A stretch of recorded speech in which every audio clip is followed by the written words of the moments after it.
सततच्या दुष्काळानं मराठवाड्यातला शेतकरी हैराण आहे। सरकारच्या धोरणामुळे एकट्या ऊस पिकाला सध्या हमीभावाचं आणि हमीभावाच्या खरेदीचं संरक्षण मिळतंय। यामुळेच मराठवाड्यातला शेतकरी ऊस पिकाकडे वळतोय। परभणी जिल्ह्यातले रंगनाथ भांबट उपलब्ध पाण्यावर गेल्या 4 वर्षांपासून ऊसाचं पीक घेत आहेत। यंदा त्यांनी ऐन दुष्काळातही मोठी मेहनत करून ऊसाचं पीक जोपासण्यात यश मिळवलंय। ऊसापासून त्यांना यंदा 8 ते 9 लाखांचा निव्वळ नफा अपेक्षित आहे। परभणी जिल्ह्यातल्या सेलू तालुक्यातल्या खादगावात रंगनाथ भांबट यांची 10 एकर शेती आहे।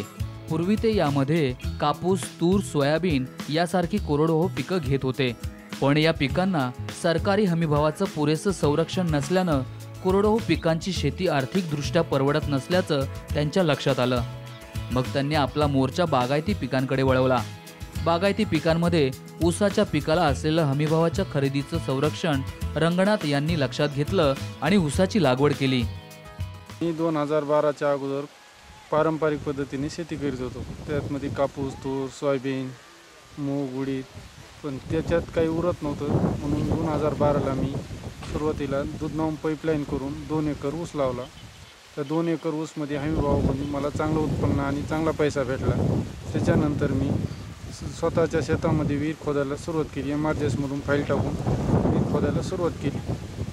त्या विहीर झाली आणि मी नंतर 4 एकर लावला। 4 एकरचा आज 6 एकर केला। आज इथं 10 एकर आहे। मी पुढच्या वर्षी 10 एकर ऊसच करणार आहे। ऊसामधून चांगलं उत्पन्न आणि नफा चांगला झाला मला। त्याच्यामुळं मला माझी परिस्थिती पण चांगली झाली। याच्या अगोदर बिकट परिस्थिती होती, आता चांगली आहे। रंगनाथ यांनी दुधना नदी काठावर विहीर खोदून पाईपलाईन केली। पाण्याची सोय झाल्यानंतर 2012-13 पासून त्यांनी टप्प्याटप्प्यानं ऊसाची लागवड सुरू केली। पहिल्यांदा 2 एकर, नंतर 4 एकरांवरील ऊसाची लागवड आता 6 ते 7 एकरांच्या पुढे गेली आहे।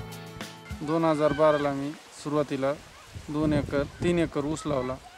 त्यामध्ये मला बेणं बाहेरून आणायला लागलं। मला 25 ते 30 हजार रुपये खर्च आला ऊसाचं बेणं आणण्यासाठी, आणि नंतर खताला त्याला असं मिळून 30 हजार रुपये, म्हणजे दोन्ही मिळून 50 हजार रुपये खर्च आला। आणि उत्पन्न झालं तर मला 2 लाख रुपये, त्यातून नफा झाला 1.5 लाख रुपये। तर 2013ला नंतर मी तेच खोडवा उपयोगी आणला। त्यातून मला फक्त खताचाच खर्च टाकावा लागला। खताला मला 30 हजार रुपये खत लागला। नंतर उत्पन्न तेवढंच झालं आणि 1.5 लाख रुपये नफा झाला। म्हणजे सुरुवातीला मला जास्त खर्च आला, नफा कमी, नंतर मला नफा जास्त खर्च कमी आला। 2014ला मी पुन्हा 2 एकर वाढीला, तर घरचंच बेणं होतं, फक्त मला खताचाच खर्च वाढवा लागला आणि नफा पण चांगला झाला। गेल्या वर्षी 150 टन ऊस झाला मला 2014ला। तर 2,000 रुपये हमी भाव असल्यामुळे मला परवडलं। ऊसाच्या शेतीमध्ये लागवडीच्या ऊसाचा खर्च करावा लागतो, त्यानंतर खोडवा, निडवा यासारख्या ऊसाची देखभाल करण्याव्यतिरिक्त फारसा ताण राहत नाही। त्यामुळे ऊसाचं पीक अर्थकारणासोबतच कष्टकारणातही सोपं ठरत असल्याचं दिसून आलं। सतत 3 वर्ष झाले दुष्काळाच्या झळा चालू आहे। त्याच्यामुळे मी गेल्या वर्षी ड्रीप केलं, सगळ्या ऊसाला ड्रीप केलं मी। त्यातून दुष्काळामुळे विहिरीचे पाणी कमी झाल्यामुळं मी ड्रीपचा सहारा घेतला आणि ड्रीपवर ऊस आतापर्यंत झोपविला। आता सध्या माझा ऊस 5 फूट 2-2, 3-3 टिपरे धरलेले आहेत, 5 फूट हाईट आहे। आता जानेवारीमध्ये ऊस जात आहे आणि मला 6 एकरमध्ये कमीत कमी नाही म्हणलं तरी 500 टन ऊस होत आहे। त्यातून 10 लाख रुपये उत्पन्न आहे आणि 1 लाख रुपये खर्च आहे। त्यातून मला 9 लाख रुपये नफा हमी भावामुळे असल्यामुळे मला 9 लाख रुपये नफा भेटणारच। गेल्या वर्षी रंगनाथ यांनी 300 टन ऊसाचं उत्पादन घेतलंय। यापासून त्यांना 1 लाख रुपयांचा खर्च वगळता 5 लाखांचा निव्वळ नफा मिळालाय। यंदा त्यांना 500 टन ऊसाचं उत्पादन अपेक्षित आहे। यापासून किमान 9 लाखांचा नफा मिळेल अशी त्यांना अपेक्षा आहे। आमचं पहिलं कोरडवाहू शेत होतं, मग आम्हाला त्याच्यातून उत्पन्न भेटत नव्हतं। कापूस हे लाईत होतं, त्याच्यातून काही उत्पन्न भेटत नव्हतं। मग आमचा मुलगा म्हणले की आपण ऊस लावू। आम्ही त्याच्या संग विरोध केला, मग ते म्हणले नाही लावायचा, मग ते आम्ही लावला। मग त्याच्यापासून आम्हाला भरपूर उत्पन्न भेटायली।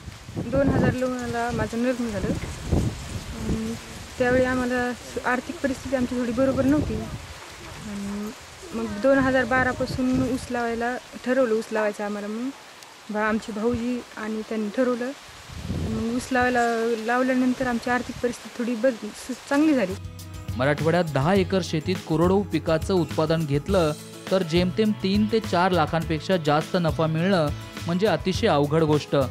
पण केवळ ऊसाच्या बागायती पिकांमुळेच 10 एकरात 9 लाखांचा नफा मिळवण्याची हमी मिळाल्यानंच भामटांसारखे हजारो शेतकरी ऊसाच्या पिकावर समाधानी आहेत. हीच बाब मराठवाड्यात दुष्काळ असूनही ऊसाचं क्षेत्र वाढवण्यासाठी देखील कारणीभूत ठरते. रंगनाथ यांचा भाजीपाला पिकवणारा मित्र देखील यंदा ऊसाच्या शेतीकडे याच कारणामुळे वळण्याचा विचार करतोय. मी माळव लावतो. माळव्यात काही उत्पन्न मिळेना. दरडोई समजा कांदा पुढे 2 रुपये किलो, 5 रुपये किलो, गवार पुढे 10 रुपये किलो. त्याच्यामुळे मी माझ्या मित्राचा सल्ला घेऊन ऊसच लावणार आहे. रंगनाथ यांनी आपल्या ऊसाच्या पैशातून जालना जिल्ह्यात पाटोदा इथं 6 एकर शेतजमिनीची खरेदी केली आहे. ही प्रगती त्यांना ऊसाच्या पिकाला असलेल्या हमीभाव खरेदीच्या संरक्षणामुळे मिळाली आहे. त्यामुळे ऊसाप्रमाणे कोरडवाहू पिकांना देखील चांगल्या हमीभावाच्या संरक्षणाचं कवच मिळालं तरच दुष्काळात ऊसाच्या मागे लागणारा शेतकरी इतर पिकांकडे वळवता येईल. पण त्यासाठी राजकीय इच्छाशक्तीची गरज आहे. राजेश काटकर, साम टीव्ही, परभणी.